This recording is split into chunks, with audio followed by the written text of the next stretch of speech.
Olá, contadores e contadoras, tudo bom com vocês? Então, hoje a gente vai estar fazendo o processo de cadastro de históricos, tudo bem?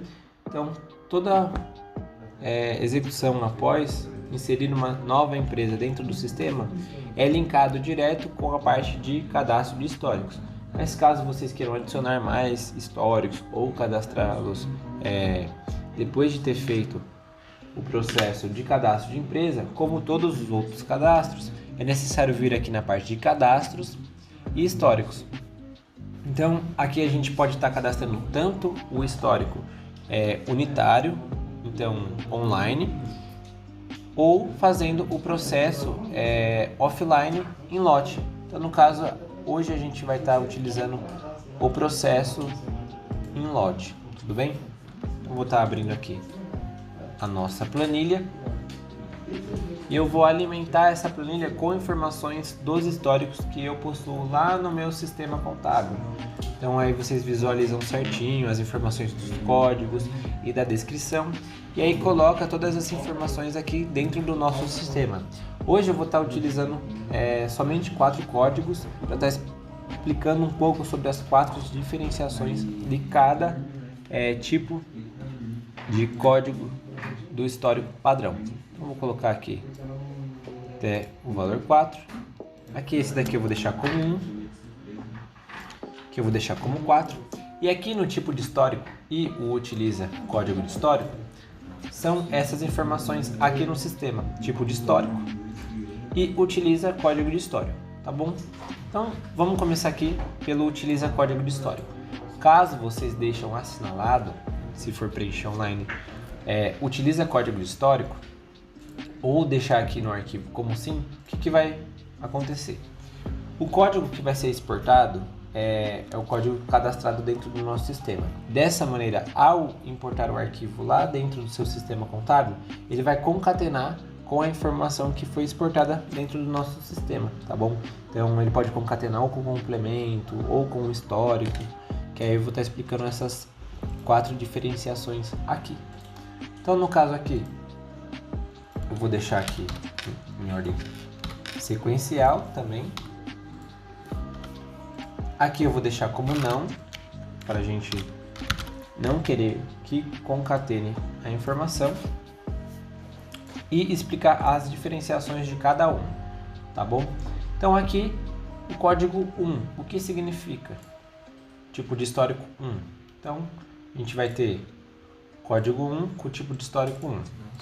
Caso for cadastrado com o tipo de histórico 1 no nosso sistema, ele vai ser exportado somente essa informação. Então, se vocês tiverem lá a movimentação financeira do cliente, as informações do complemento, tudo certinho, não vai ser exportada essa informação, vai ser exportada somente a descrição dos históricos cadastrados dentro do nosso sistema, tá bom? Já aqui, no tipo de histórico 2, então aqui pegaria o nosso 2, tá bom? O que ele faz? Ele concatena a informação da descrição cadastrada dentro do nosso sistema junto com o complemento do arquivo de origem. Então, ele vai concatenar essas duas informações no processo de exportação, tudo bem? Já o tipo de histórico 3, ele vai exportar somente o complemento.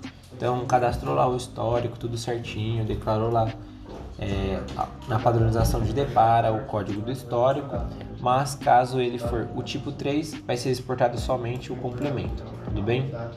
Já no tipo 4, que é nenhum histórico, a informação a ser exportada vai em branco, tá bom? E o que pode ocorrer devido a isso? Se for utiliza código de histórico com o tipo 1, então irá exportar essa informação aqui, porém, se tiver marcado aqui como sim, ele vai concatenar lá dentro do sistema contábil. Então, aí ele vai ficar duplicado essa informação, tá bom? Então, se utilizar o tipo 2 da mesma maneira, com o sim, ele vai concatenar essas informações dentro do sistema contábil e o complemento. E da forma do tipo de histórico 3 com a informação 5, ele vai concatenar a informação do código de histórico. Então ele vai puxar automaticamente lá no meu sistema histórico padrão 3. E como é exportado somente o complemento, ele já vai concatenar, que é o que é mais usado atualmente pelos computadores, para não ter duplicidade de informação ou algum tipo de erro. Então aqui no caso, eu preenchi tudo com não, e essa vai ser a planilha que será utilizada. Vou estar salvando essa planilha, posso estar clicando aqui em importar, ela está aqui, clicar em importar, lembrando de sempre deixar selecionada a empresa certinho, planilha importada com sucesso. Então, vou dar um cancelar aqui, porque são as informações que estavam online. Então aqui vai estar a nossa planilha, caso queira, pode estar fazendo a edição deles unitariamente, ou utilizar essa mesma planilha para alimentar ela com mais informações de históricos. Então, se eu tiver um histórico 5 aqui, vou deixar aqui e deixar a informação aqui como 1 e aqui como um não também.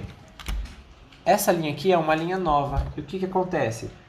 Ao você alimentar a planilha que você já utiliza e importar no nosso sistema, o sistema vai visualizar que essas informações já estão cadastradas e tudo que há de novo vai ser cadastrado.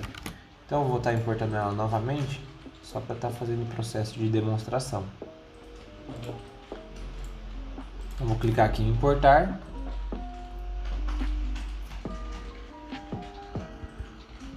Aí está carregando a nossa planilha. Aqui ó, arquivos contábeis não foi importado pois continha erros. E o que seriam esses erros? Que já estão cadastrados os devidos históricos. Então, se eu dar um consultar aqui, ele já vai contar o meu histórico 5. Então, clicando aqui, a gente consegue estar alterando, excluindo eles e fazendo todos esses processos. Agora eu vou estar fazendo o processo de importação para vocês verificarem o que contém no arquivo, tudo bem? E essa daqui seriam as diferenciações de cada tipo de histórico. O código está sendo exportado como 0 porque a gente utilizou ou não. E aqui seria um 1, então seria somente a descrição do histórico. Aqui está concatenando com o nosso arquivo, esse daqui seria o tipo 2, então, tá bom? Bosch Autopeças é a descrição que contém no arquivo de origem. No tipo 3, ele está exportando somente o complemento. E o tipo 4 está exportando em branco, então só vai ter as informações lá das contas débito, das contas crédito e a informação do valor, tá bom? Então são essas diferenciações de cada tipo de histórico e como é exportado dentro do nosso sistema, tá bom? Então seria basicamente isso, viu pessoal? O tutorial de hoje. Qualquer dúvida posterior, só tá entrando em contato aí com a Sobit, com a equipe de suporte.